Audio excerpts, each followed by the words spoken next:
Hi, welcome to Clutter Bravado.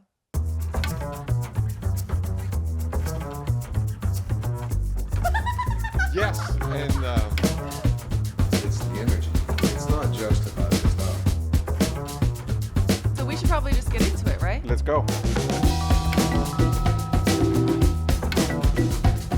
Hello, Laura. Good afternoon. How are you doing? Well, in, Well, well, yeah. So we are currently, when this episode is going to be released, we are currently dealing with a pretty intense political landscape. It has been really, really hard to be on social media and to pay attention to the news because it is so painful. There has been an incredible tragedy, several incredible tragedies at the hands of federal agents that have very little training and very little regard for what this country actually stands for and what we actually are. But what has been beautiful through it is something that we talk about a lot on this podcast, which is the importance of community and relying on each other, helping each other, and in person showing up. And something that is really beautiful that I've seen is how people are showing up for each other. and I think that's in a tragic environment. We have to remember that people are showing up. Mm-hmm. People are voicing their anger, their frustration, mm-hmm. but also the hope, but also showing up that what America and what Americans are. And I fell in love with this country because of that, because mm-hmm. of that optimism, because of that true belief in freedom, mm-hmm. Because I believe that was the striking part of moving here was the strong desire to be an example. Mm-hmm. Americans do believe that, mm-hmm. and I cherish that. Mm-hmm. And that's what's coming out to me, at least. That's what's coming out. Mm-hmm. Is obviously we're recording at the time where Minnesota is the epicenter of the ICE crackdown and I don't know, murders. Yeah. Mm-hmm. Yes. That have happened on the streets. From a history standpoint, and we had a conversation. I think that Rene Good and Alex Pretty will be remembered mm-hmm. for sparking a movement that will show the world that people don't stand for hatred. They mm-hmm. don't stand for racism. Or state-sanctioned violence. We're not into that either. Not into that either. Yeah. No, not at all. And so, it's. I mean, look, I'm angry as can be. Mm-hmm. There's a feeling of hopelessness, mm-hmm. And a feeling of what can I do, or I can't do anything. But mm-hmm. but we all do. Yeah.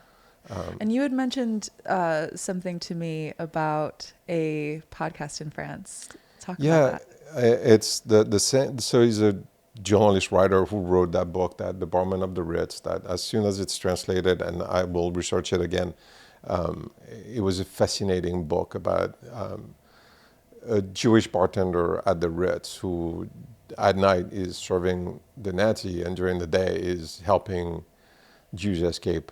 Mm-hmm. So it fascinating book. I can't recommend it enough. But he also has a podcast, which I didn't know. It started in 2020, but the podcast is about history view from France, but mm-hmm. A lot focused on World War II. Mm-hmm.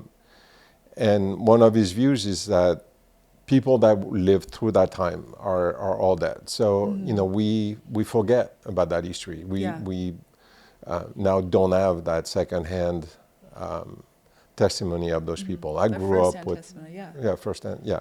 I grew up, my grandparents went through it, and it was a big topic of a conversation. I mean, it's what we are living right now in some form, was something that we feared. And that now, yeah, most people have forgotten or are forgetting about it. Yeah. I mean, I know that for me, like, I'm a millennial, and like, you learn about things in history class and you're like, oh, well, that's done. Right. Oh, that'll never happen. That's impossible. And that thought of like, well, that could never happen here has sort of perpetuated to the point that we are in this sort of cognitive dissonance that like, no, this couldn't happen here. And then it keeps us from being able to see that it is. And when we actually pay attention to history as this is something that has happened, this is something that is happening again. When we're like reading history books and seeing that like, oh, we're exactly what's happened then is exactly what's happening now. This is the same thing. That it doesn't, may not look exactly the same because it's, many, many years, like 80 years later, but it's still, it's something that we need to get really, really acquainted with. And that I think as a society are starting to really finally like wake up to that, oh, we're here. Like this is what we are dealing with. And to resist it, we don't have the tools unless we're looking at how other people did it in the past. And we have to find new ways to. And, on this podcast, again, like we are so adamant about community, and when we see it and calling it out that like, this is like, we have an opportunity where we can support each other, where we can be there for each other. And isolation is what led a lot of people into this mindset that these things are okay, and, I had on Saturday night, I had plans like going out to dinner and going to do karaoke with my friends. And during the day, I was struggling quite a bit.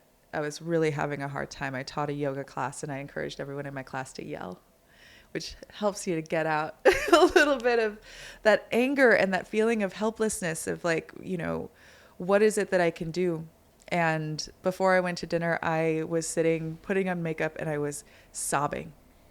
I was sobbing uncontrollably. I was in so much pain and so much fear. And I'm like, like what I want to do right now is curl up under my covers and not face the world. But instead, I went and got some food and I went to a karaoke bar. And one thing that was so beautiful that happened is that you're in a bar. I don't drink. So being in a bar full of people that just needed to be around other people. And singing songs together from our childhood or from, there's like this one moment where like everyone was singing Mulan. Like this song from Mulan, like everyone in the bar was erupting with it. And it made me want to cry again, but in a different way, where it was like, this is beautiful. Like this is what we're all doing here. We are all from different backgrounds, all from different ages, different walks of life. And we have these certain things in common. And it is the art, it is the music that brought us together. And I know that sounds like very cheesy, but at the same time, it's true. Like that's why we have art. That's why we have these elements of our culture that can bring us together, and these expressions that like, may feel so silly, but like everyone screaming "For non-blondes, what's up?" at the top of our lungs, what's going on? Like it felt so good. And in a time when you do feel hopeless, where you're far away from, you don't have the opportunity to show up in that moment, but the feelings are still there. The knowledge is still there. Like really connecting with people is so, so valuable. It's so necessary. And, really, that night, it transformed, by my mood at least, but it also really made me just like feel like I was a part of something, And there was one guy that got on the mic, and like he was singing a song, and like he just like improved in the middle of a line, and he just screamed "fuck ICE," and everybody cheered, and people are standing on tables, just like it was a beautiful moment that everyone is together. We're not at a rally, we're not, at a protest, but we were having our own form of protest there, and there's something that's really, really special about that. Yeah, and I think that we have to obviously be vigilant, obviously speak up or speak out, right? Yeah. Against that kind of behavior. And we have to remember that together we're strong, and that humankind is, I mean, we have our flaws, that's for damn sure. And right now it's showing up in ways that, I would have hoped that it would never show up again, but it is. But the vast majority of people are good, and I think that it's showing now. I think that kind of, I guess, regime or what's happening in politics, it doesn't last. We don't, humans don't stand for it. And yeah, when we look back, I think that for the world and not just for this country, because we've had that rise in, that rise of fascism. I think that's the only thing that I know how to qualify it by. It's been going on, and I think that we realize that is not what we want. Yeah. That is not the way to live. Yeah. That is not where the world is going, and those type of moments will not last, and we will come out that much stronger. Yeah. And the years where we had more freedom or more understanding or more, be it gay rights, women's rights, I mean, especially, obviously, racial, rights. It's coming back. It's going to come back, Yeah. and we will come out. I believe. I mean, when I say I believe, I guess I should say I hope. Hope, but also. But I believe. do believe Yeah, that yeah. we will come out that much stronger. Yes. Yeah. And this actually surprisingly segues beautifully into our guest that we have today. Right. So our guest today is a content creator, a musician, a writer, an actor, a director, a choreographer. He does so much. He's incredibly talented. But one thing that he is actually really known for is he has a TikTok account that is really, it's really diverse in what he talks about, but one of the things that's most powerful is he's very, very clear in talking about things that are happening in politics, and really just trying to shine a very clear and logical light on how to look at it. And he's so brilliant and so incredibly well spoken about it. And obviously he puts his own emotion into it. But at the same time, I loved his content for a long time. I met him at a karaoke party. You're I know, I really, love karaoke. But I met him at a karaoke party a few years ago. And I just find him to be such an incredible bright light. He's lived such an incredible life so far, and he's my age, and I love it. And he's an actor, and he talks quite a bit about a project that he was working on and in what it's like to be involved in like an incredible project that maybe doesn't launch the way that you expect it to. And I really loved talking to him and getting his perspective on what it's like to be a content creator and what it's like to be a content creator in this time. I felt like he shined a really beautiful light onto that. His name is Austin Archer. And yeah, should we get to it? We should. Let's go.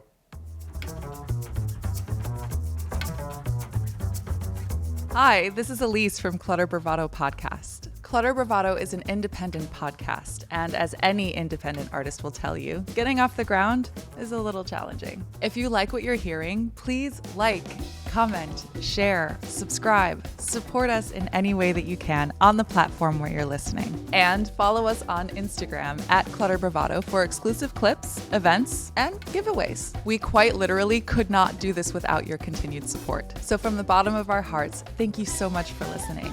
Tell your friends, and please follow and subscribe so that you can be the first to have access to our latest episodes. Now, back to the show.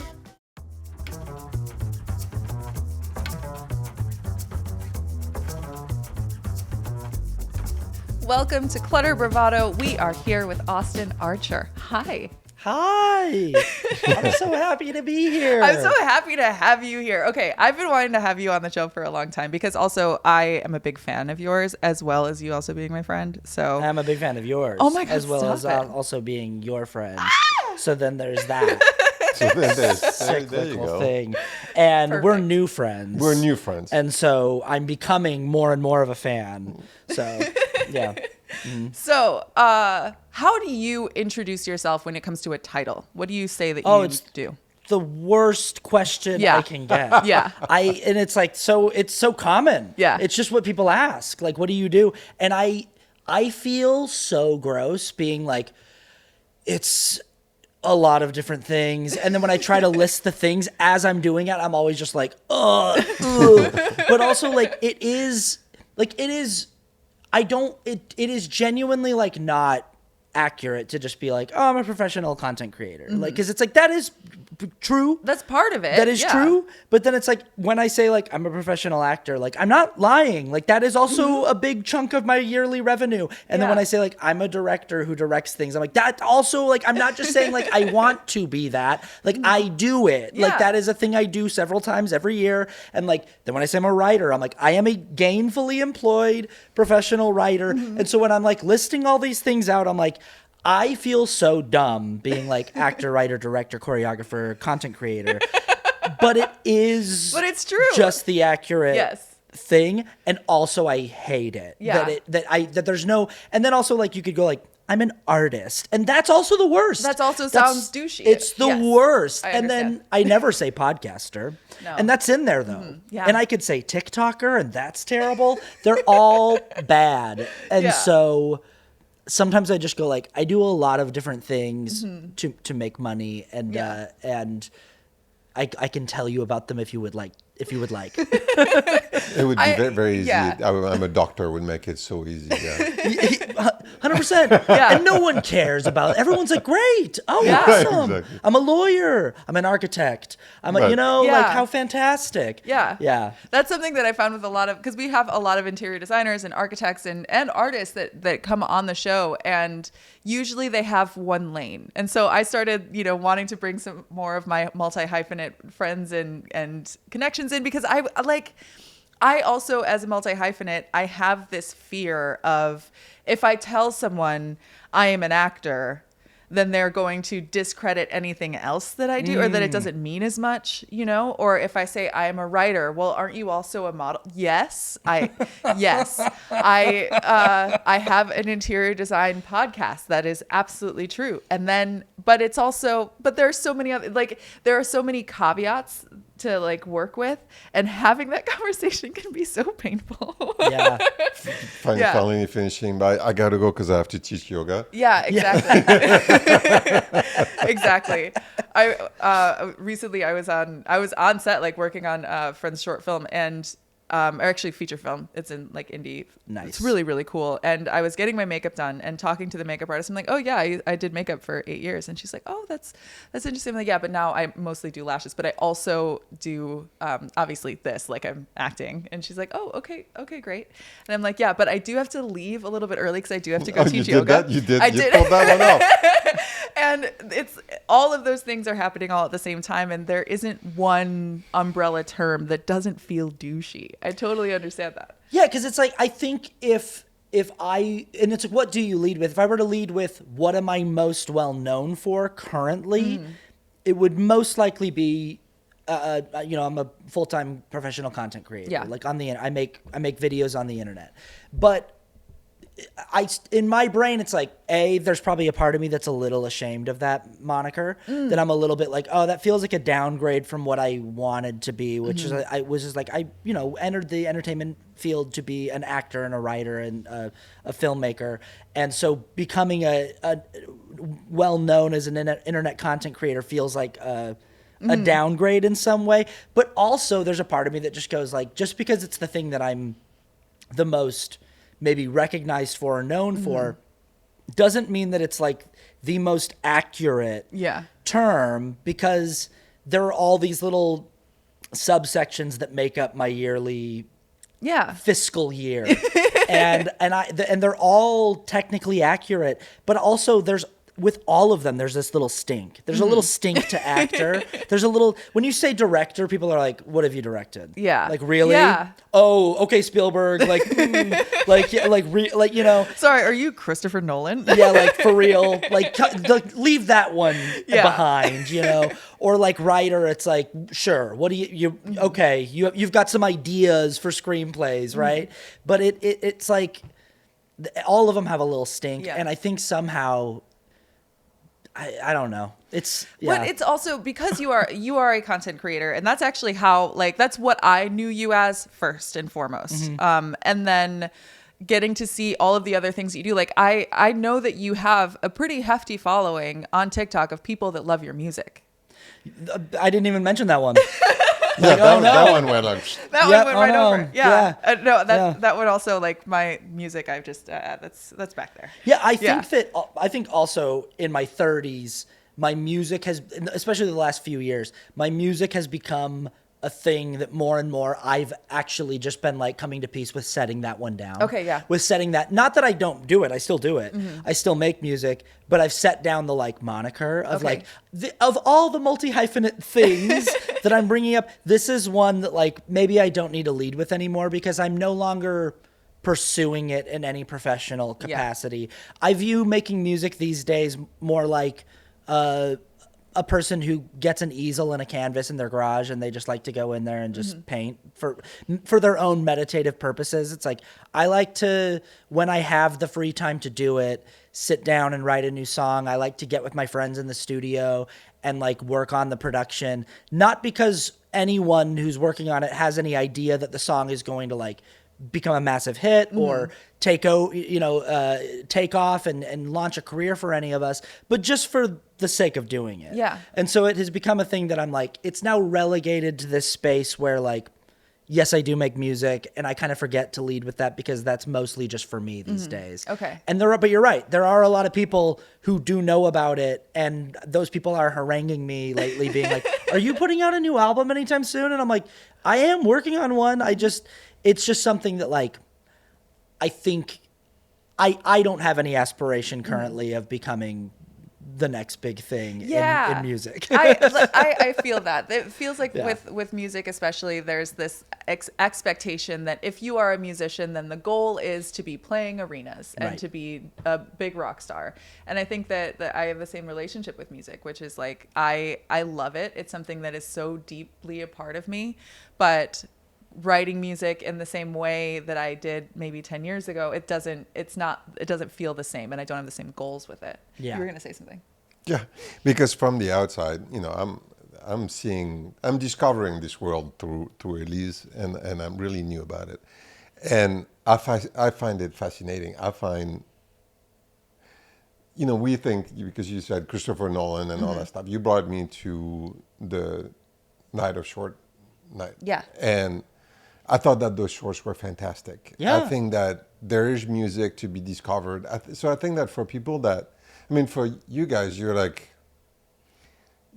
striving to be like, okay, who am I really? But what you create is absolutely fantastic. I love your book. When you gave it to me, I loved your book of poetry.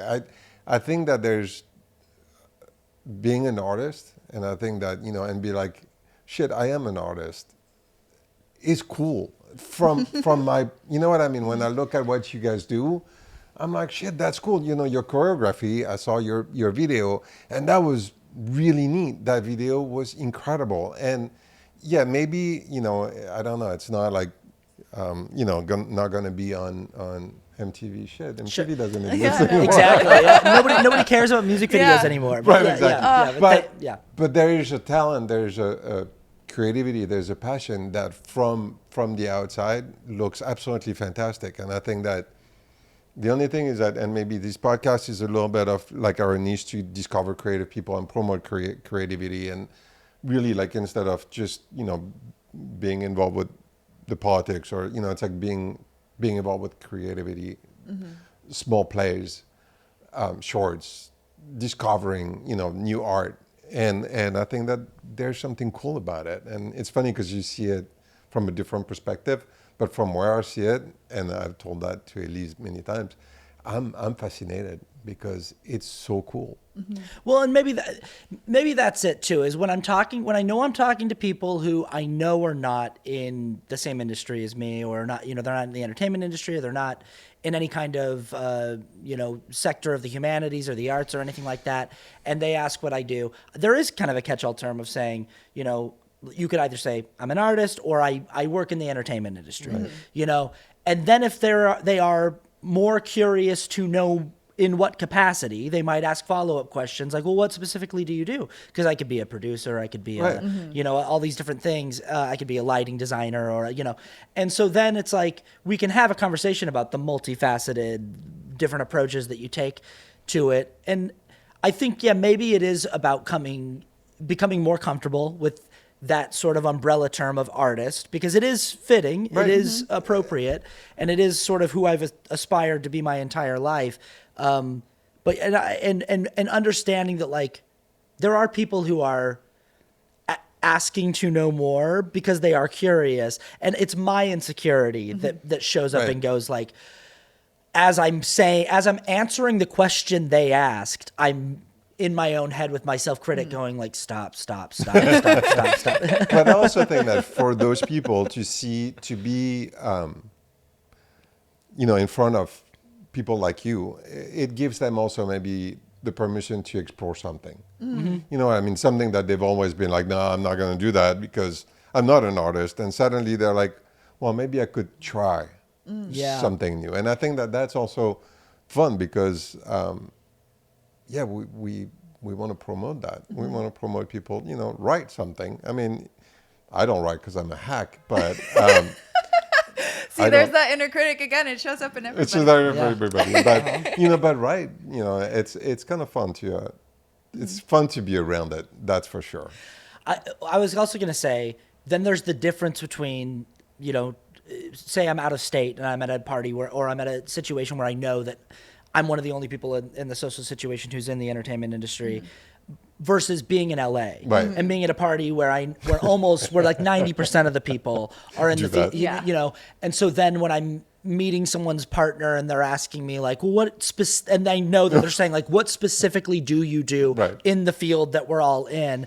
Because this happened on New Year's Eve. I met a very popular musician at a party who I'm a big fan of, and we were chatting, and it turned out we had known each other for years it was one of those things where you follow each other for years on the internet, but have never met in person. We finally met. So we're chatting, and then she introduces me to her partner, and I was like, oh, and what do you do? Which even when I asked the question, I was like, oh, I shouldn't have asked that question. Because then he was like, I'm a filmmaker. And I was like, oh, great. And the follow-up question should be like, what films have you made? But I'm like, I hate when people ask me these questions, and I can see the look in his face. So then he just sort of threw it back to me. He's like, what do you do? And I was like, right. Yeah. And I like kind of got tongue tied, and then my partner stepped in and was like, I'll do it. She was like, he does this, but it's like, I think we were all like, oh, actually, you know what? I don't think any of it, like, we all do this. We all do the same thing. Yeah. We're all in this together. So Yeah. one thing that's great about what it is that you do, though, is that you have found a lot of unique paths in order to express something that's going on, like, within you, and like the thoughts that you have, the opinions that you have, your experiences. There are the traditional lanes of doing that, which is, you can write an article, you can write a book, you can, I guess now podcasting has gotten to the point of being, something that's really popular, but the way that you translate the things that are going on inside and like that you're able to share that with the world, you find really creative avenues to do that. Do you think that that comes from a desire to try to do something different, or if it comes from a desire to just get your message out there with using what you have available? I think it's the second one more. Okay. I think it's a matter of pragmatic necessity and just sort of happenstance, where like the weird thing about the digital content creation game is that was never on my list of aspirational spots to fill in the entertainment. Like I have always wanted to have opportunities to be a writer, to be a director, to be a choreographer, to be an actor. I've never particularly aspired to being popular on TikTok or like making good video essays on YouTube. But since it just sort of was the hand I was dealt, and since the algorithm for whatever reason in 2020 decided to go like, here's this if you want it, which just I often relate people who get into content creation as like, you walked into a casino and you saw everyone playing the slot machines and you thought, well, I'll throw a $20 bill into this, this slot machine, and you happened to like win an early jackpot. And then the thing is like, you can hang out here and keep playing these slot machines with this, or you can like take the money and run and go do something else. And it is sort of a game of like, you just stay in the casino pulling the lever. And so what I've tried to do with the hand that I was dealt is find different creative ways to express ideas and approaches to argumentation and things, utilizing the format that was given to me. That was like, okay, the universe is going to allow you to have an avenue toward an audience via social media, via TikTok and Instagram and YouTube. Given that narrative storytelling doesn't really thrive there, given that no one really wants to watch your short film there or your music video or whatever, what else can you do? And so it has been it's sort of been out of like, okay, well, these are the tools that I have at my disposal, and this was the hand that was dealt. So I'll figure out the most creative and most efficient and most effective way to utilize it. But still and maybe that's why I have a hard time identifying with it, because I still in my heart, I'm like, given my preferred druthers, I think I would choose to have the audience care about a play I wrote, or like, or get to produce a limited series or a film that I'm passionate about, a story that I'm passionate about telling through that medium, or have people like latch onto my choreography or something like that. But like what the algorithm has deemed the audience will see is the stuff that I do on social media. And so I'm like, okay, then then I'll figure out how to make that a form of creative artistic expression. Yeah. And what's interesting about TikTok specifically is like, I've gone viral on there a handful of times, and never for things that I want people to see. No, not at all. No. It's always like, I'm sure that I've talked to you about this before, but, I had put on my one woman show Pickled, for the first time, and I went through the full run of it, and I was like still on the high from doing that. I was feeling really good, and I was making some content here and there and just like putting some things up. And there was one night that it was 1:00 in the morning. I was making myself a snack, and I was like TikTok was sort of playing, and a video of Trevor Noah came up, and I'm like, he's really cute. And so I made a video of all the reasons why he should be my boyfriend. Silliest, stupidest video. Took me maybe 10 minutes it was one take, basically. Like, it did not take a lot of time. And I put it up, I go to sleep. I wake up the next day, it has like maybe like 500 views. I'm like, that's totally perfect for what I put out there. And then it was that the algorithm sent it to South Africa.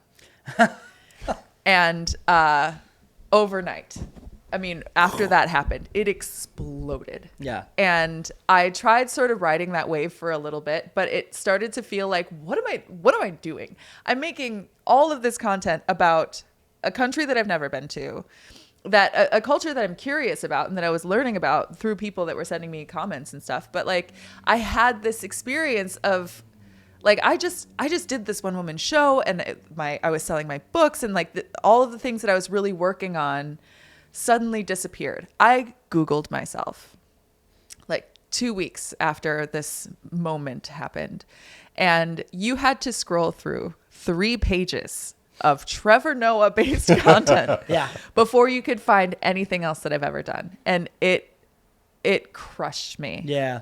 It was really heartbreaking because you don't get to choose. And so when you're putting something out there for you, do you have that in mind of like, do you occasionally just like throw out something that you're like, well, I don't know what this is, like how this is going to work, or are you more intentional about what you're putting out to make sure that it supports your brand and what you're working on all of the time? I'm always putting out I'm always casting a wide net and putting out a big variety of things. I really believe in a diversity of tactics to communicate the things that I'm trying to communicate. And also I get bored. Like I've never been willing to sort of like niche down and just be like, I'm this guy. Yeah. I'm the guy that does these videos. You know, there's certain styles of videos that I make that are like, I'm aware are like more popular than other styles, but also I'm very aware that like popularity on the internet has very little to do with what the audience is responding to, and has almost entirely everything to do with what the algorithm deems for you. It's this weird dynamic we're all living in where we've sort of tricked ourselves into thinking that our consumption has been democratized via social media, that like we are in control. We choose what we watch. We choose who we follow. We choose what's interesting to us. But that's not actually how it works. Yeah. You open the app and the algorithm puts it in front of you. It says, this is what I'm going to show you today. This is what you're going to care about today. And you have the option to scroll on by, but like, you're going to stop on something in those first 10 scrolls, and you're not choosing what those first 10 scrolls are. Yeah. Very few people are opening up the app and going and navigating to the profile of the people who they have chosen to follow. And like, what's the latest thing this person said? Usually you just open it up and it just tells you. It just goes, hey, you're going to watch this person today. And you go like, okay. And like, and so like, I know there's only so much I can control, and I know that there's certain things the algorithm likes from me more than others, and I still like don't care. I'm like, I'll give you those things every once in a while, but I'm still gonna like, if I have a new song I want to show people, I'm gonna show them. If I have a new music video that I just finished that I'm really proud of, I'm gonna talk about it. Even though I know that the algorithm doesn't care and won't show it to anybody, I'm still gonna do it because it's important to me, and that the handful of people that will see it, I want them to see it. But yeah, that experience you're talking about is exactly it. It's like anyone who's done this for a certain amount of time knows the feeling of like making a piece of content that you're actually really proud of, especially if you're approaching it as an artist. If you're like trying to make stuff that you think is well written, well edited, well produced, and like smart and interesting.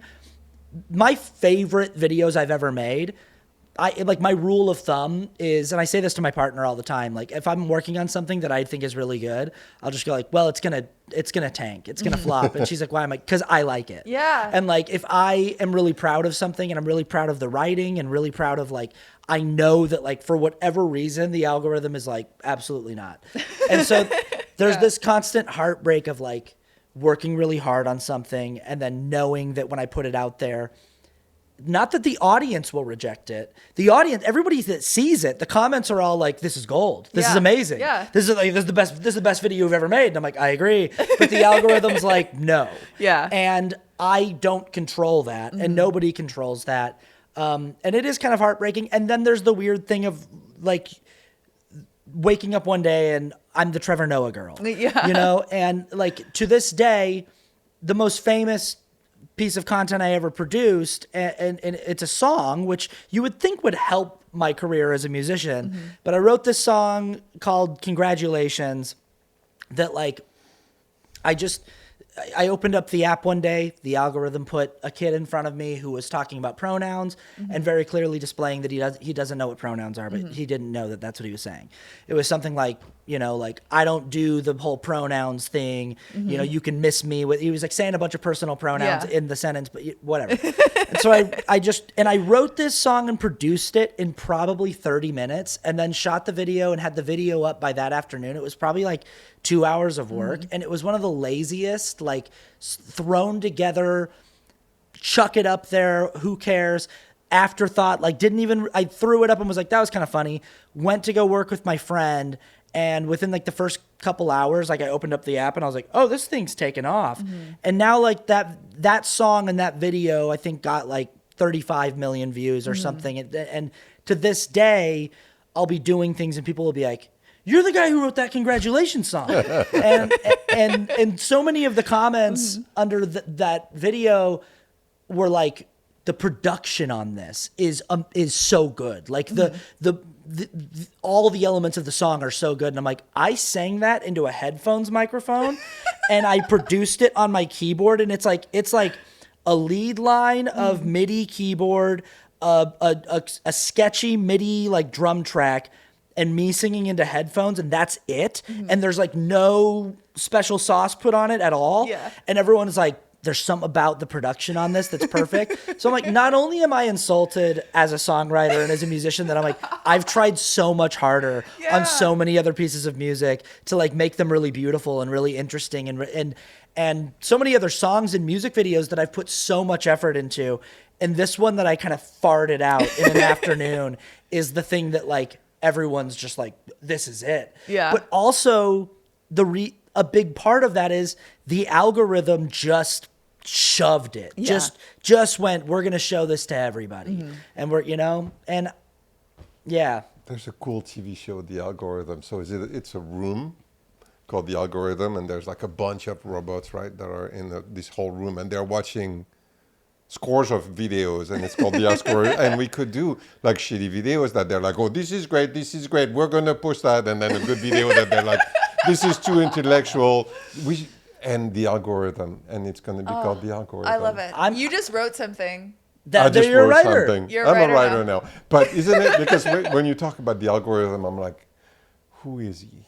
Where is the algorithm? Is he like in a big? It's like a big room somewhere. Well, that's in Seattle. We talk about how AI is taking over everything, right? And how our, like human-made, handmade stuff is getting more and more rare, and the dead internet theory. But it's like we've been living in an algorithm-run world for a while. I just don't think that we're fully aware of it. That it's like how even the streaming services that use that they when you open it up, they show you what they think you should be looking at. And all of this is algorithmically based. There's not a human person that's making these determinations. It's a bunch of code that is just and I to that point too, my feeling is, do I like the congratulations song? Sure. Is it fun? Is it funny? I get why people enjoy it. Yeah, absolutely. But I genuinely think anything, and I mean anything, can go mega viral if the algorithm decides. Yeah. It doesn't. It could be. It can be nothing. It's who they're showing it, like how many people they're showing it to. Yeah, if you show this video to 500 million people, it's viral, regardless of its quality. Yeah. And we've all seen that. Like we've all seen stuff go viral that everyone goes, "What's happening here?" How did this happen? But it is. Anything can be a cultural moment or sensation if the algorithm. So do you think that the algorithm has a sense of humor? I don't. I He's think not it's like, really, I'm going to fuck with humanity. Boop, I'm going to push that one. No. I mean, maybe just he has a little bit of humor. chaos in there. I love to anthropomorphize the algorithm, and I definitely think that I have a very adversarial relationship. I can hear you. Like I said, like it like my phone is listening to me, and like when I tell my partner like this is a really good video, the algorithm's like, oh, you shouldn't have said that. I'm gonna throw this one right in the toilet, and there's nothing I can do to change it. Like I don't have the levers that make sure that the people who follow me see the video. It's interesting because I'm not, I read a little bit, but it's hard to remember all those books, but the Yuval Nexus from Yuval Noah Harari, that's one of his big premises, that we have now, the algorithm is deciding what we watch, deciding, if you're going to get a loan. And it's the first time that someone non-human who is not thinking in a human way is actually making huge decisions for human. And it's that difference is like going to be a problem. But it's funny to think that the algorithm I think that it's proven that it is a problem. And like, I'm going to try to not talk about anything political, but I think that one of the main reasons why we are in the current situation that we're in as a society, especially in America, is because people are falling more for algorithms than they are to we don't have a lot of media literacy or a lot of criticism where we ought to have criticism, and there's a lot of criticism where it doesn't really matter.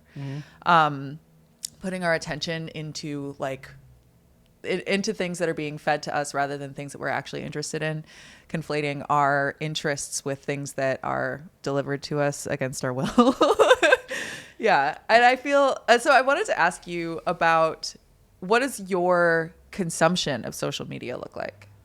Oh God, it's not good. Yeah. It's not I don't like. It's not like, oh, I've got it really locked down and just something very healthy. Like mine's just as unhealthy as anyone else's. I think my favorite time spent with social media right now is late night.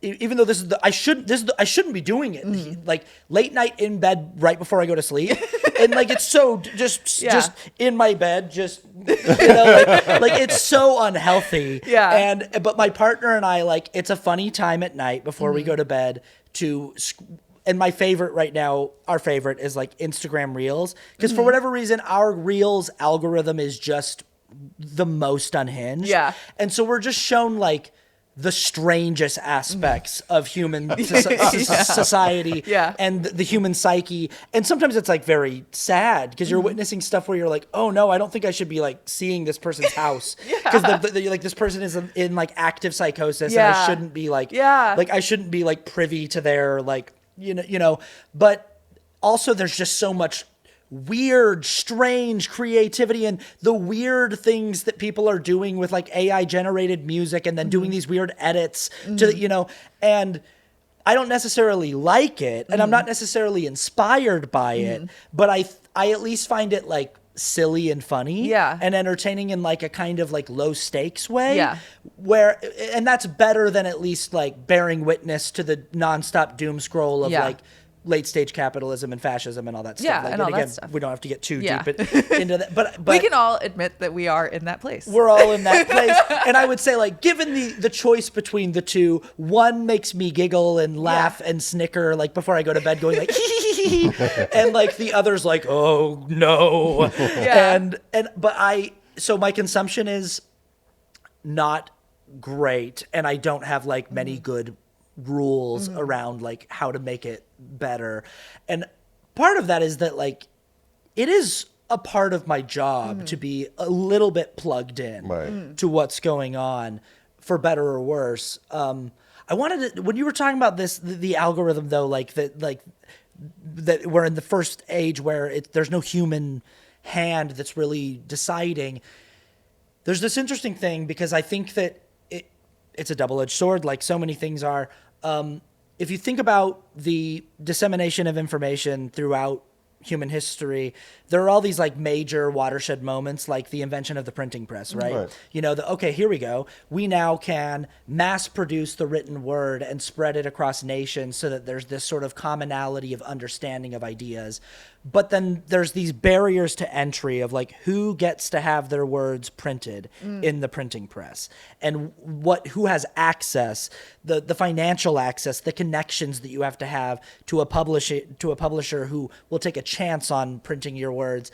And that's a whole can of worms of of social oppression and stuff like that. But also there's this curation aspect of to a certain degree, like the cream was going to rise to the top. Mm-hmm. Like if your Right. book is good enough, you're going to have a shot at someone going, I think this deserves to be published. If the ideas that you're writing about are well reasoned enough Mm-hmm. and well written enough, you're going to have a better shot at getting that thing put out. And you'll be very famous 100 years later. But yes. Absolutely. Yes. Exactly. Yes. Exactly. But then you go to like television. This is and radio, another massive watershed moment. And like, ooh, now you don't even have to like go through all the trouble of writing it out. You can just straight from the mouth to the ears, you know, and all this image-based storytelling. But there's still all of these barriers of like, who has access to have their own TV show or their own radio show? Who are the studios gonna say yes to when it comes to who gets to make films?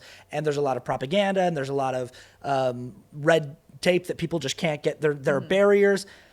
The thing about the internet is it was supposed to be no matter who you are, anybody, everyone's got a shot now. Right. You know, and like I was just talking about, if I'm watching someone in their house where they're clearly going through a psychotic break and they're hoarding and they're, you know, probably on day 7 of a 7-day meth binge, but like they have the access to like be like, here's my show, and like, you know, and everybody has access to it, and that sort of feels on some way like that's how it should be. If we're gonna have these tools, everybody should have a voice. But what's weird now is there are no barriers to entry, and who is choosing who gets through is this inhuman force, the algorithm. And it's this whole new dynamic where it's like, okay, so everybody has a show, but there's no curation whatsoever. There's no like, let's make sure just the best quality ideas get through. Let's make sure it's just like whatever the algorithm in its weird, unknowable mind decides to share with the world. And sometimes it's really stuff that like probably shouldn't be shared with the world. Yeah. And it just feels like there's nobody at the wheel. Right. There's nobody, you know. Yeah, we're all in a Waymo. Yeah. Yeah. In a Waymo that's like not driving well at all. No, not at all. It's not looking out for kids. I'll say that. Yeah. Anyway, so it's interesting that you say that. And as you know, we have this podcast and, you know, I'm running like 2 Instagram accounts and I also have like my own TikTok account. I have talked on the show a handful of times about my very unhealthy relationship with social media. And this year, what I'm trying to do is like to fill up my time with things that are also enriching that will help to keep me off of just like looking at TikTok. But I do need to stay current, but I'm staying current on the algorithm that's, you know, of like what's being fed to me. And, I don't look at my phone at night anymore, but Good.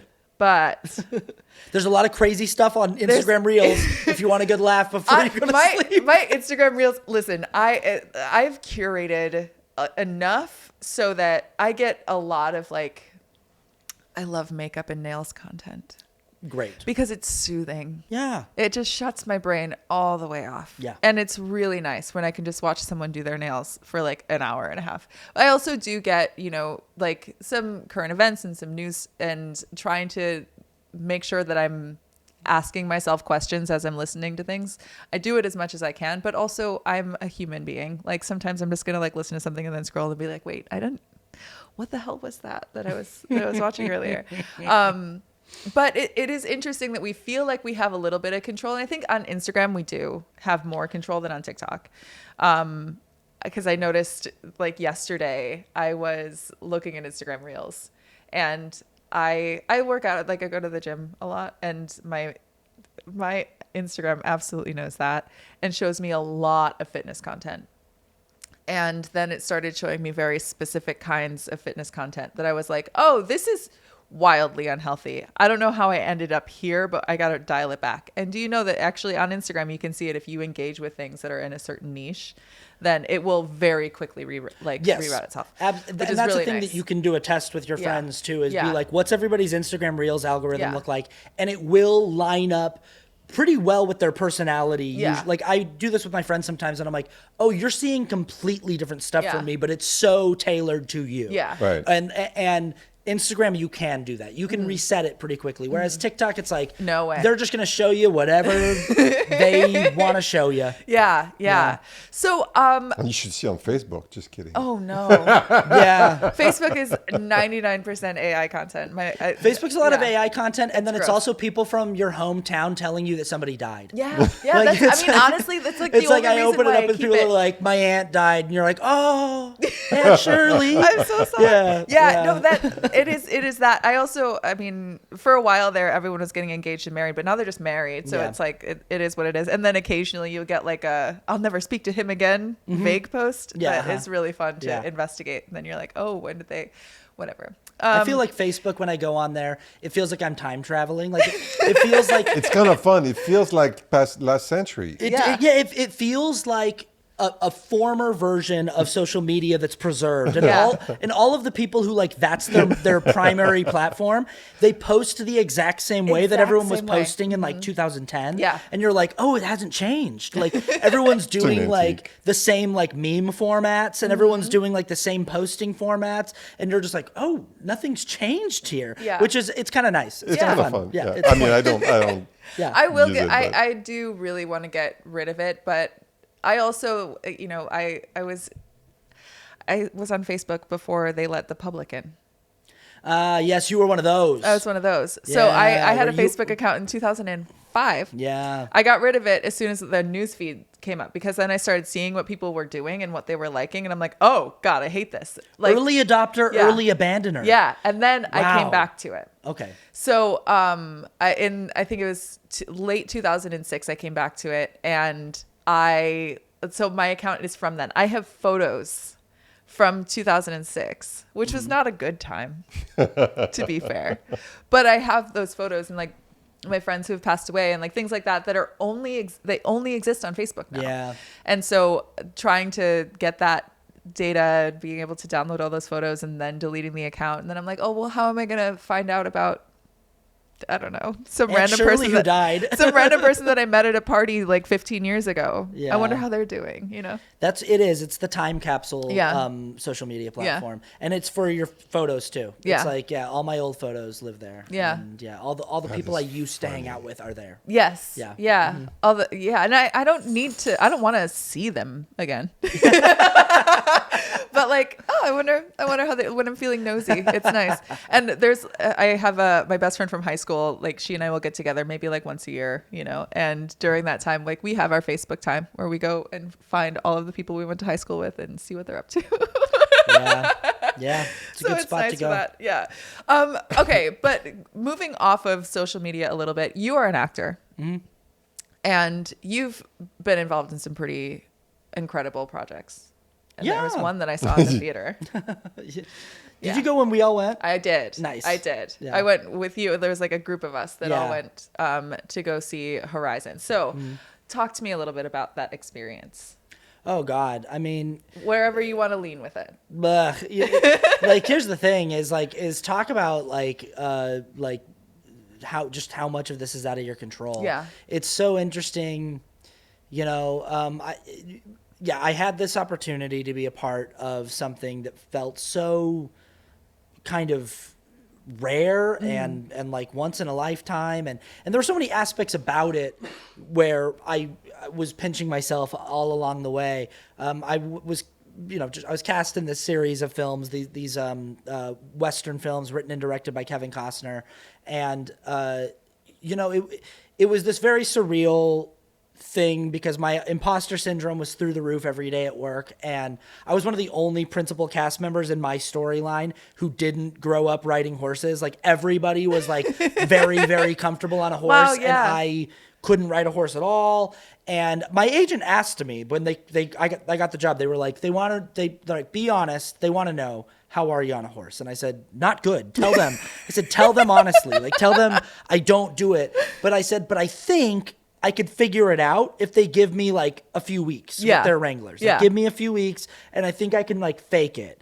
And I had no idea how actually difficult it would be. And it was one of the hardest things I've ever done. Like Wow. it was like, Yeah. it was like learning how to walk for the first time, or and And I was so bad during the first film, I was certain they were going to fire me every day. Like every day it was a problem. Like it was an issue that was like being addressed in front of everyone, like in front of the whole, God. they'd be like, we got to have Austin like just do some laps back and forth in the field. Like he just doesn't look comfortable at all on his horse. And I wasn't, and I was terrified, and I was constantly apologizing. And but it was this really weird thing where like, it's like the first day I was on set, my first scene I was in, I was the only person in the room rehearsing this scene who wasn't like a quite famous movie star. And so I just felt really out of place and really like somebody had made a mistake. And I would just look around the room and be like, I don't know that they know I'm not supposed to be here. And I hope they don't find out. And I would just try to act like it was all normal and all fine. And it grew into this like really beautiful thing. We shot for 2 summers because we shot 2 films back to back, and we were supposed to shoot 4. And that's, it all fell apart. But like the first film, I had a very small part, like very, very small. And I came back to shoot the second film. And one of the first things that happens is I get a call from our first AD, and he's like, hey, the boss wants you to come over for dinner at his house. And I thought that the whole cast was going to go over because he does this regularly. He'll have people over and we'll like do a table read, or we'll, talk about what we're doing the next week at work. And I go over there and it's just me and him. And he's just like, he's like, hey, come here. So in my head, I'm like, oh, I'm getting fired tonight. I just was like, here we go. He's going to fire me.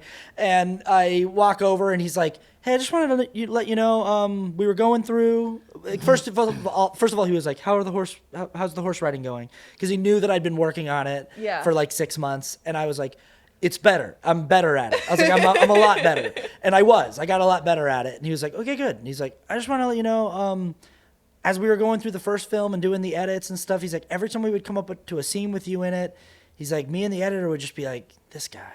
We'd just be like, this guy. He's like, so I'm going to write you into like a lot more of the second movie. He's like, I just want you to like be a lot more involved.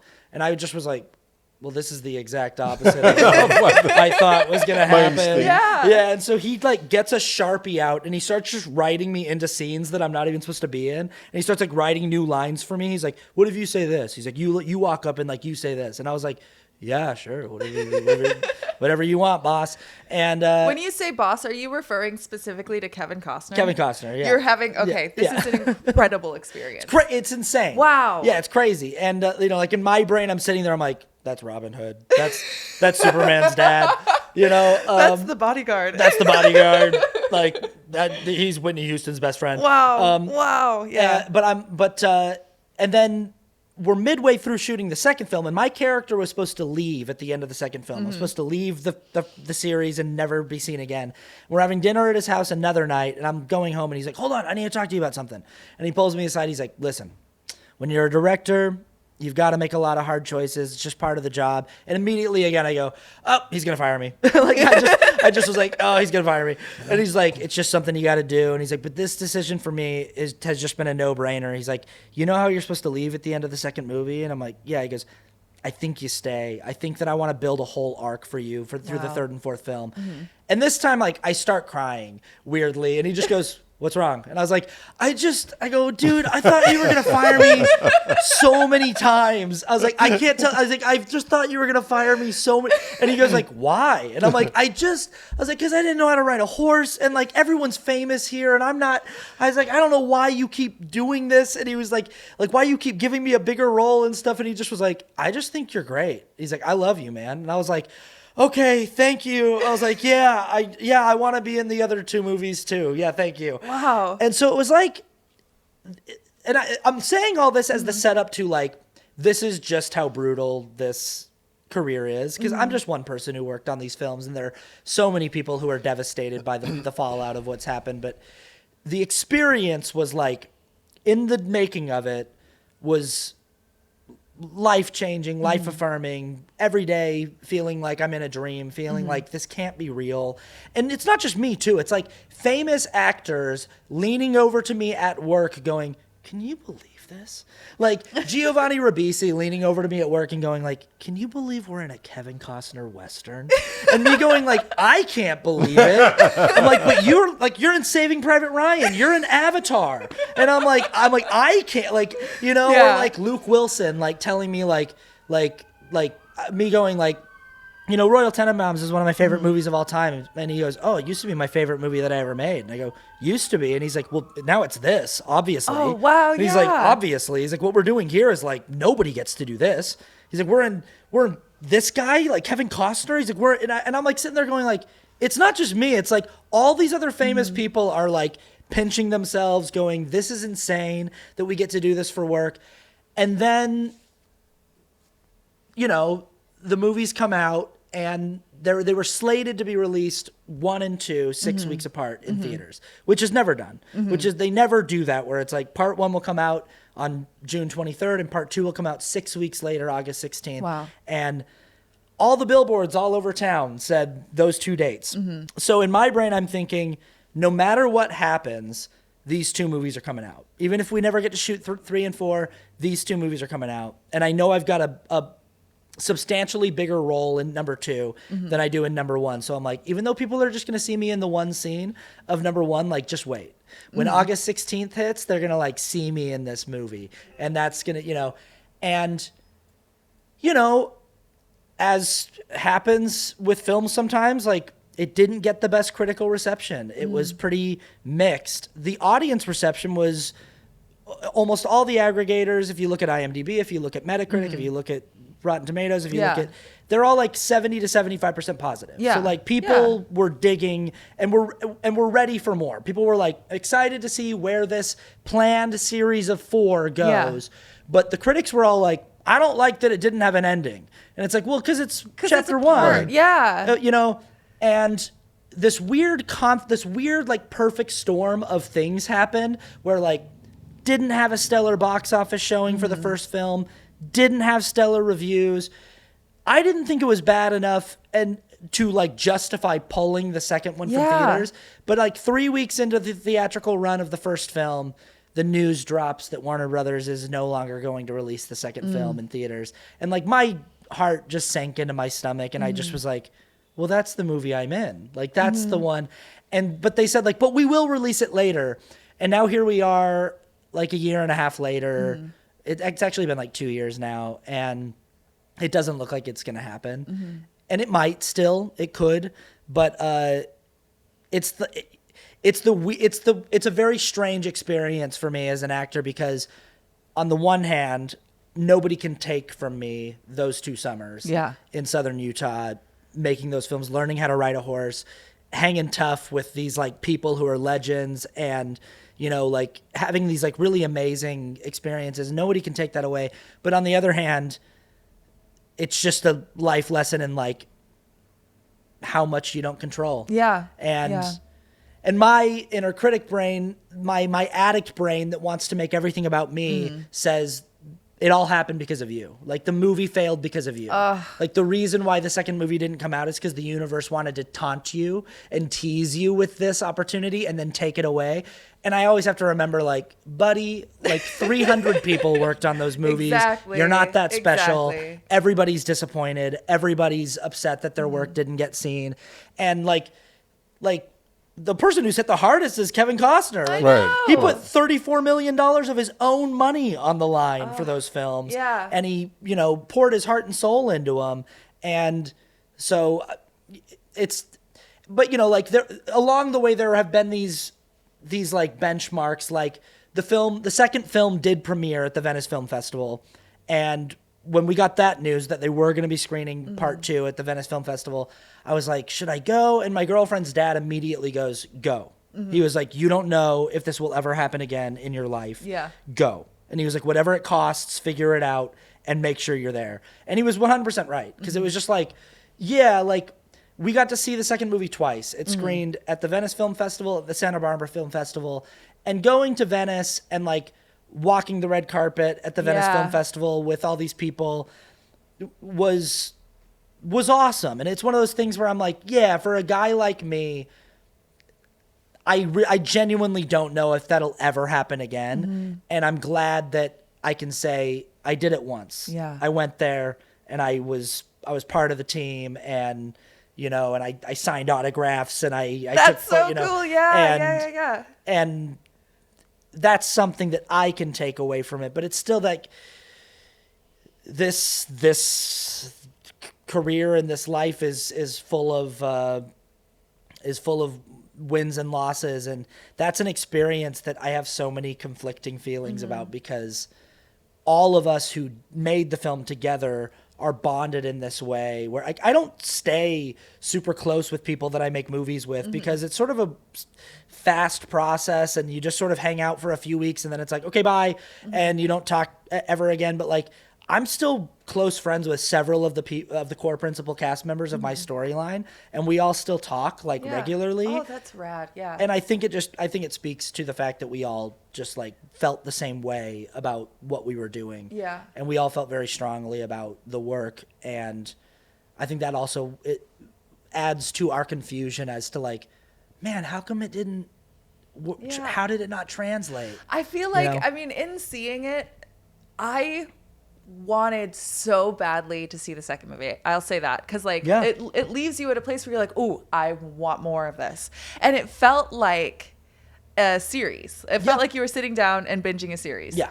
And I feel like if they were listening, the way to do it is just to release it as a series. It's like to put it out as a series. Well, we knew that while we were shooting it. Yeah. Everyone who had read all 4 scripts, or at least the outline of 3 and 4, because they weren't quite finished with them, and read 1 and 2, everyone was like, well, this reads like a miniseries. Yeah. This reads like but it's just, that was kind of the one thing that Costner was insistent on, was like, I'm a movie director. Yeah. I make movies. Yeah. And like, I'm releasing this in theaters. And that was another one of the weird criticisms to me, was a lot of people said, this feels like prestige television. It feels like I'm watching a series.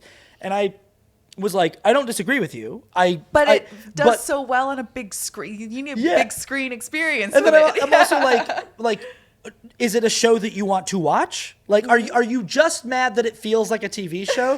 Because if it's would you have enjoyed this at home on Netflix more than in the theater? And to me, that feeling that you're talking about of going like, it leaves you wanting more. A lot of reviewers said that, and they said it as a negative. They were like, man, I just really wanted more by the end of it. And it's like, that's how the first chapter, you would hope the first chapter of a 4-part series would leave you craving more of the story. Exactly. In my mind, that's the film succeeding at doing its job. And I mean, I had already seen a lot of the negative reviews when we went to the LA premiere of the first film. And I was lucky enough to get to invite a lot of friends to go to the LA premiere. A lot of my friends who were like influencers, and they were like, yeah, you can bring some of your friends if they're going to give us free press. And I told them all on the red carpet outside, I was like, I need you guys to know I have no idea what we're walking into. Like, this might suck. Like, critics are not liking it, and it might be really hard to watch, and I'm just hang with me. And when it ended, I was like so confused, because I just was like, well, that's the movie I thought we were making. Yeah. And I thought it was like quite good. And then I talked to my friends afterward, and I was like, am I wrong? And they were like, no, I liked that. And I was like, yeah. And they, similar to what you said, they were like, I'm ready to watch the second one. Like, I'm ready for more. Yeah. And I was like, yeah. And I think that's the goal, right? So it will remain one of the more confusing and disappointing things that I've experienced, but also a very beautiful experience. And it also, I mean, I don't know a lot about the industry, whatever, but one thing that I do know is that when you have an experience like that, when you have like made such good friends with people that you've worked with, when you've connected with people and you've like shared this experience together, that doesn't usually just dissolve. Like that something else will come from it. I mean, obviously something else will come from it for you. And I'm already developing a film right now with one of the actors that was in my storyline. Amazing. It's one of the lead actors in my storyline. And like I said, like we've all kept close. And when I reached out to him and sent him the screenplay, he was like, oh, let's do it. Let's go. Amazing. And like that, yeah. I mean, I think that's the beauty about the industry, is that, because I don't know any other industry that is quite like that, where there's failure that are not failure. Like it's, there's, you're at the right place at the right time, or the wrong place at the wrong time. But even that wrong place at the wrong time, 6 months down the road, could be like, shit, that was the right place at the right time. Yeah, that's exactly where you needed to be. Exactly. It's strange because, when you listen to actors, or, suddenly it's like, you didn't produce that third movie, or, and then something else happened that you wouldn't have happened if you had done that, or you're writing a movie right now, and maybe it's gonna time to shoot, and it's gonna be delayed, and that delay is gonna crush you. But in the meantime, you're gonna have, it's kind of mind-boggling, where you really have to be like, you gotta trust the process. I'm not in control of a lot of it, and release, because. Yeah, I'm not running the show here, and it was a ride that I was lucky to be along for, and it is sort of a thing where it's like, if that's it, that's enough. It's more than enough. It's way more than I ever expected to get, and if more comes from it, great too. It's like, I'm gonna have to swallow my pride and just know, like, there is a second movie out there, and I am in a lot more of it, and I think I do a good job in it, and I wish that people could see it, but they won't, and that's fine. And maybe one day they will. I can't imagine that it won't be, something's not going to be made out of that. I think that also at the time there was a little bit of too much Kevin Costner on a horse, like with the Yellowstone stuff, yeah. like we were seeing. I mean, it was. Look, I'm talking about myself. It's like I love Yellowstone. Yeah. But like every TV show, it gets, it feels like after a while you're like, it gets a little too much, and then it's at the same time he's in a tiff with whoever. Taylor Sheridan. And and then he gets to the thing with the movie, and I'm like, it's too much cowboy, too much Costner, too much like controversy. There's a lot of C's. Well, and exactly. There's a lot of C's.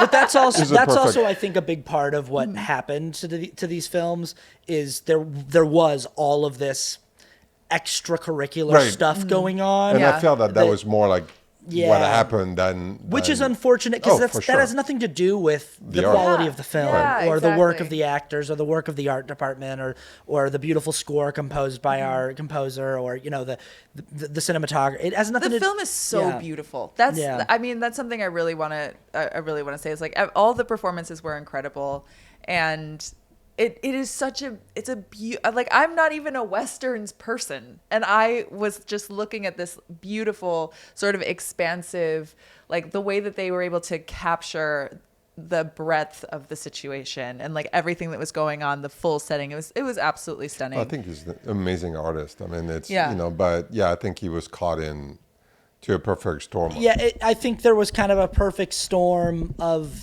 circumstances that were all kind of congealed on top of each other that worked against the film. And I think that happens a lot. There are a lot of films, I think, that like probably could have had a better reception or done better at the box office. That's the thing, is people talk about the box office returns of that film. It made like $38 million. And my one friend that was in it with me made a good point. He was like, in 2023, a 3-hour long rated R Western making $38 million isn't terrible. No, like that's great. Actually, and like One Battle After Another is one of the most popular movies of this year. I loved it, but that movie bombed at the box office. Like it flopped. Like it financially, but no one cares because they're just like, it's a great movie. Yeah, and movies overcome bad numbers at the box office all the time if the cultural reception is like, we like this. And I think that it was all of the things together, not being a big smash numbers wise, lukewarm reviews from critics, and extracurricular drama going on behind the scenes, and maybe a little bit too much of the same thing from between the TV, and it's all these things coming together that just sort of. But it is this weird thing where you just kind of go like, so even in a situation that kind of feels like, how can we miss? Right. Yeah. So just to talk about something else, acting on a horse when you're not comfortable, how bad was that? Well, there's it's the really funny punchline to this whole thing is that total in the 2 films, you probably see me ride for maybe 30 seconds. Like it was like a whole like year of my life where like I was working so hard on it. And while in the process of making the films, I was on horseback every day. And I would do these long 12-hour days where I was like 8 hours of the 12 hours I was on a horse, and like, then ultimately in the cut you see, and I'm glad there's at least one shot of me, Of you on the horse. Yeah. but definitely like there was one day, there were times where like I would have to remind myself to act because my brain would be so focused on just like Right. Being on the horse. yeah. I mean, I relate because I can't ride a horse to save my life, and I'm like, that would be like the worst job for me too. I'd be like, wow. oh yeah, no, yeah. Well, there was this great day where we were doing a scene where we're supposed to ride across a river to confront this drifter who's approaching our wagon party. And so I was like one of the main lieutenants of this wagon party, and this guy's coming in and we're like, we got to go stop him before he gets to our women and children. And our stunt coordinator shows us the line we're supposed to walk across this river that they've sort of cleared a path for, so that it's the least chance of our horse slipping on a rock and us falling and hitting our skull on a rock or something. And we do one take of it where we all kind of ride across in a line, but we kind of mosey. We're walking very carefully and we're making sure our horses are like watching where they're going and everything. And once we got across, we were all really proud of ourselves. We were like, oh yeah, because we were like hip deep in the water, you know? Wow, Okay. yeah. And then we get across, and then they call cut, and Kevin gets out from behind Video Village, and he goes, "What the hell are you guys doing? You're cowboys. Ride across the." Because when you don't just like gingerly like, he goes like, "You need to like gallop through the water." And we were all like, "Oh, okay, this is our bad," you know. So we cross back across, and then I could see the look on everyone's faces, even guys who were like experienced riders. They're all like, "Yeah, sure, no problem. Yeah, this is fine." And I was like, if they're nervous, oh no. But then I know my horse, and I'm like, my horse will do whatever the other horses do. So and I'm like third in line of this line of horses of 4 that are supposed to go across this river. And I'm like, if they run, my horse will run. And I'm just going to like keep pace with the team. And so we take off running through this river, and my face as we hit the water is like, I'm doing this like, and I had to remember, like, immediately in my brain, I was like, fix your face, fix your face, fix your face. And so I was like, and I'm like having to like, and luckily, like, it doesn't show up in the movie. Like, you see me from behind crossing this, but Wow. probably because they went to the edit and they were like, we can't use that. That's a cowboy that's really scared. Yeah. That would be, So- yeah, it's so funny. 'Cause Yeah. I'd be like, Well, nope. it's so funny too, because so many I worked with several different trainers over the course of a year, and every one of them would ask me the same question, because they're all these like lifelong horse people, and horse people are like a very particular kind of Right. tough, and they would all go like, "What are you so afraid of?" And I'd go, "Well, I'm afraid of falling off and getting hurt," and they'd go, "Well, you're going to." And I'd go, "Yeah, I don't want to." And they'd go like, "Oh, well, you're going to, so stop worrying about it." And I'd go like, you're not helping. Like, I'm trying to avoid a bad injury. And they'd be like, "No, you can't." They'd just be like, "You will fall." Wow. Oh my gosh. Yeah. Getting into a role like that. Like, Yeah. what was that? How did you get that role? Like, what did that look like? It was just like any other audition. Like any I audition. sent in a self-tape for a scene, I didn't hear, like, they didn't, I think they cast somebody else first, because I didn't hear from them for 2 or 3 months, and I just put, like any other audition, just went, file that one under, forget about it. Yeah. And all of a sudden, out of the blue, one day they call, and that was the call. My agent just goes, "Hey, they want you in Utah in 3 weeks. They want to know how good are you on a horse." And I was like, "Oh, tell them bad." I said, but if I can get out there like next week and they can like give me a couple weeks to, and that was a whole story too, where every day that I was supposed to be training, my horse was being used on set doing something else. Oh. So I kept like being kind of robbed of my training days. Oh, yeah. And I finally just had to find a private ranch down in Moab, Utah. And I called them up and I was like, "Hey, I'm supposed to be on a horse tomorrow in this movie and I don't ride horses. Like, can you at least give me a day?" And the person on the phone was like, I mean, I'll do what I can, but like, you're gonna, and so, I mean, I don't even think I had space to think about my character or how I should do it because I was so nervous about the writing. But I will say I had a friend give me one piece of advice, and I think it's why I wound up kind of standing out in a way and wound up being written into more of the film. My friend called me up as I was driving down to Utah, and he said, I just want to say I know you, and I know you have a tendency to kind of make yourself small, especially when you're playing like a day player role or just like something small where you just have a couple lines. And he's like, I just want to tell you, like, swing big. Like, he's like, what's the worst that could happen? He's like, go out there and swing big. Like, try to like be you and try to like make an impact in the film. He's like, think about all the movies that you've watched where like you remember a character and that character really only has like one or two scenes. Yeah. And he's like, so why don't you just try to be that guy in the movie? Like, try to kind of like be noticed. And he goes, and let him tell you if it's too much. Like, let him tell you, hey, pull it back. And for the first time in my life, I just sort of did that. I was like, okay, I'm going to go out and like kind of like try to work my way into this movie. And I think it sort of worked. It worked. Yeah. It definitely worked. Yeah, it definitely worked. Yeah. Well, we have to wrap up. We've been chatting for a long time, and I know that you're a very busy man, so we've got to. But is there anything right now that you want to plug that you're currently working on or that you have upcoming that you want anyone to pay attention to? Oh, goodness. I mean, go check out Austin Archer on YouTube. That's where if you're going to follow me anywhere, do it on YouTube. You can check out my Patreon. It's $1 a month. Yeah. Support all of your favorite people's Patreons and all of their efforts to stay afloat. I would say if you can find music videos that I've directed, I want you to check those out. The Oneer podcast is a podcast I do with my friend where we just talk about movies. Nice. So it's light, it's easy. We watch a movie every week and we break that down. THEONER, and you can usually find it on YouTube. The Oneer with Austin and Kramer, Kramer with a C. And that's my stuff. Amazing. Yeah. Oh, thank you so much for coming here. This was start 2026 like that is fantastic. Oh, this was so fun. And we need to catch up. We'll catch up during the year. Yes. Yeah. Thank you guys so much for having me. Yeah. Oh my God, gosh. You're awesome. Thank you. Yeah.